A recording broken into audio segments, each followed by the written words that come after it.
Hi మామ, ఎట్లున్నావు? వేలు అంత మంచిదేనా? అయితే ఏం లేదు మామ, పొద్దున్న మా ఫ్రెండ్ ఒకటి కలిసిండు. ఫ్రెండ్స్ అంటే ఇట్లా గెట్ టుగెదర్ ఒక 5-6 కలిసినాం. అందులో మేము అందరం వేరే టాపిక్ గురించి మాట్లాడితే ఒకడు మాత్రం ఏదో ఏదో చెప్పుకుంటా టైంపాస్ చేసుకుంటా అది ఇది అంటే అని లెక్కేయలేదు, చిప్ తీసి పారేసిరాను. అయితే నీ వాల్యూ ఏడ తగ్గిపోతుంది అంటే మామ, నువ్వు అనవసరమైన ప్లేస్లలో కూడా బాగా మాట్లాడుతావు కదా, అప్పుడు నేను ఎవడు దేకడు, నీకంటే ఒక రెస్పెక్ట్ ఉండదు, ఏముండదు. సో వీలైనంత సేపు నువ్వు ఉండడానికే ట్రై చేయి. నేను ఈ మాట ఎందుకంటే నువ్వు బ్రో ఇట్లా ఏమంటున్నావు అంటే, ఒకసారి వీడియో చూడు, నీకే అర్థమవుతుంది. ఉత్తగా ఆడ ఈడ సొల్లు మాట్లాడి వేరే వేరే టెన్షన్స్ అన్ని నెత్తిలో పెట్టుకొని నువ్వెందుకు ఖరాబ్ అవుతావు?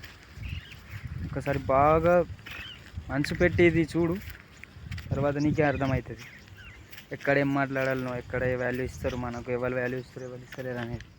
జీవితంలో వీలైనంతసేపు మౌనంగా ఉంటూ అత్యవసరమైతేనే మాట్లాడుతూ అత్యవసరమైతేనే పనిచేస్తూ, అంతేకాదు అత్యవసరమైతేనే ఆలోచించడం కూడా నేర్పాలి. మనస్సుకి అనవసరంగా ఆలోచించద్దు. ఆలోచనలు వస్తూ ఉంటే ఇప్పుడు ఈ సమస్య లేదు కదా, వాడు మన ఎదురుగా లేడు కదా, ఎందుకు వచ్చిన గొడవ ఇది, ఎందుకు ఆలోచిస్తున్నాం మనం, ఇప్పుడు రాని చూసుకుందాం.